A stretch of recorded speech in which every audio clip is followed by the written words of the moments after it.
সবাইকে নবরাত্রির শুভকামনা জানিয়ে আজকের ভিডিওটা শুরু করছি। চৈত্রের নবরাত্রিতে মাকে অন্নপূর্ণা হিসাবেও পুজো করা হয়। আমি তাকেই তুলে ধরার চেষ্টা করেছি।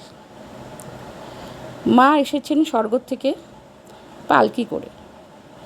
পালকি স্বর্গ আর মর্তের যোগসূত্র, তাই পালকির ওপরে এঁকেছি নীল, নিচটা হয়েছে সবুজ।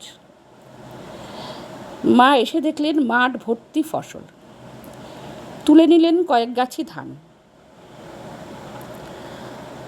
মা তাদের স্পর্শ অনুভব করছেন। মা তো অন্নপূর্ণা, তাই তিনি সমস্ত জীবে অন্ন দেবেন। মা এসেছেন, তার সঙ্গে তার বাহন তো সিংহ আসবেই। সিংহ এসেছেন। সিংহ রিপ্রেজেন্ট করছে সমস্ত স্থলচর প্রাণীকে।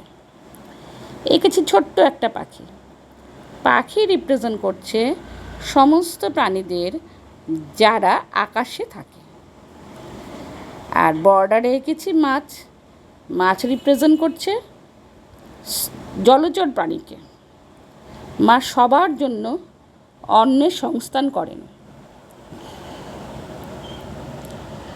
আসুন আমরা মাকে আহ্বান জানাই, মার পূজা অর্চনা করি।